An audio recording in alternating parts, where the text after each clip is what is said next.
بسم الله الرحمن الرحیم. السلام علیکم. څنګه خو ګمل ګر ټیک ټاک کی امید لرم تاسو به روز جوړي خوشاله به ټیک ټاک به زم تاسو روز تاسو ملګری کریم خان دا یو شارټ غونډه انګلیش ګرامر لیکچر ویډیو سره بیا تاسو ته خدمت کې حاضر یم. نن کلاس کې بمونګه په کنډیشنل سنټنسز باندې خبرې کوو چې کنډیشنل سنټنسز څه ته وایي. د نوم نه ښکاره دا کنډیشن شرط ته وایي. نو کنډیشنل سنټنسز هغه سنټنسز شو چې په دې کې به دوه کلازز وي. یو به پکې انډیپینډنټ کلاز وي، بل به پکې ډیپینډنټ کلاز وي. کوم چې پکې ډیپینډنټ کلاز دی، ډیپینډنټ کلاز چې کوم ته موږ کنډیشن وایو، هغې ته به چې کوم دی نو هغه ډیپینډنټ کلاز ته موږ کنډیشن کلاز هم ویلی شي یا ورته اف کلاز هم ویلی کېږي. دا په دې کې شرط وي، پوه شوئ. او د دې شرط د پوره کېدو په نتیجه کې چې کوم انډیپینډنټ کلاز راځي، هغې انډیپینډنټ کلاز ته به موږ څه وایو؟ هغې ته موږ وایو ریزلټ کلاس. هغې ته به ریزلټ کلاس ویلی کېږي. نو دوه کلازز وي، یو پکې ډیپینډنټ کلاس وي، بل انډیپینډنټ کلاس وي. ډیپینډنټ کلاس ته موږ چې کوم دی کنډیشن کلاس وایو او انډیپینډنټ کلاس ته موږ ریزلټ کلاس وایو. د دې رولز فکس نه دي که تاسو ډیپینډنټ کلاس مخکې کوئ که انډیپینډنټ کلاس مخکې ته کوئ. دواړه کلازز تاسو یو بل پسې راوستی شئ، خو شرط به پکې دا وي چې کله ډیپینډنټ کلاز مخې ته راځي ته کومې ده چې موږ اف کلاز وایو، نو د هغې پسې به بیا تاسو ته کاما لګوئ او د کاما نه پس به بیا تاسو انډیپینډنټ کلاز لګوئ. او که چېرته تاسو انډیپینډنټ کلاس مخې ته لګوئ سټارټ کې راولئ، نو په هغې پسې چې وروسته ډیپینډنټ کلاس راځي نو د هغې نه مخکې د کامې هېڅ ضرورت نشته دی. چې کوم دی زموږ سره څلور قسمونه دي د کنډیشنل سنټنسز. یو ته موږ وایو زیرو کنډیشن، بل ته موږ وایو ټایپ 1، دریم ټایپ 2 او څلورم چې کوم دی ټایپ 3. مختلف دی کې بلا شرطونه دي او د هغې تعلق بیا د پریزنټ سره دی، د امیجنري پریزنټ دی یا امیجنري پاسټ دی. د دې باندې موږ خبرې کوو. نن کلاس کې به موږ په زیرو کنډیشن باندې خبرې کوو چې زیرو کنډیشن څه ته وایي. نو کلاس کله چې یو خبره 100% true وي، یو ساینټیفک فیکټ وي یا یو یونیورسل ټروت وي، یو عالمګیر سچایي خبره موږ کوو، یا یو داسې خبره وي چې هغه بالکل 100% وي، یا موږ د یو خبرې سټیټمنټ جوړو، نو موږ زیرو کنډیشن استعمالو.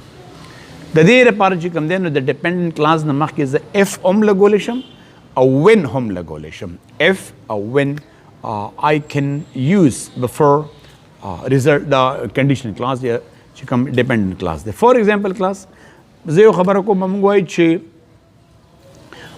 when you heat ice it melts. when you heat ice it melts. داسې ویلی شم او که داسې ویلی شم چې if you heat ice it melts. ٹھیک شو.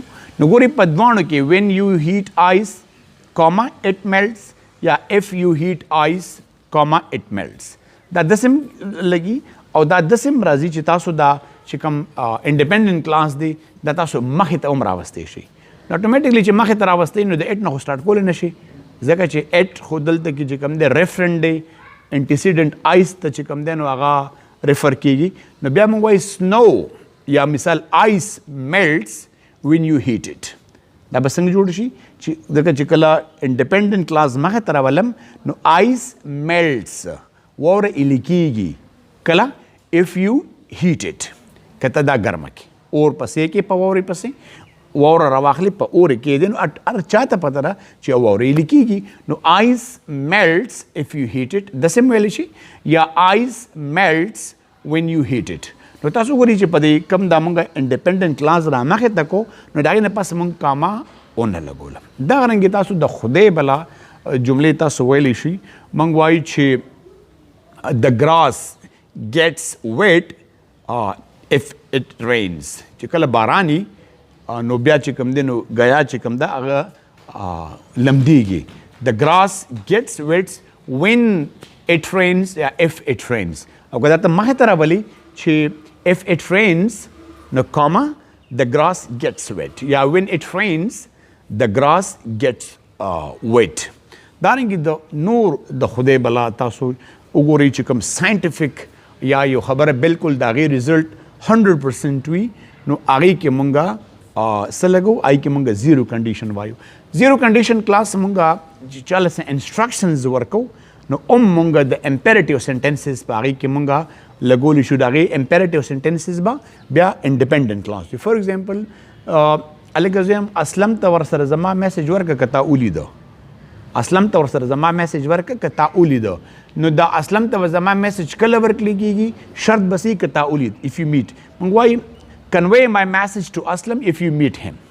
Convey my message to Aslam if you meet him, yeah, when you meet him. No class, yeah, mangwayu.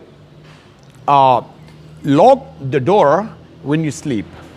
Lock the door, darwaza bandaba, when you sleep chitta kala uda kegi. No class zero condition tata so katal der kule asan gunte condition de.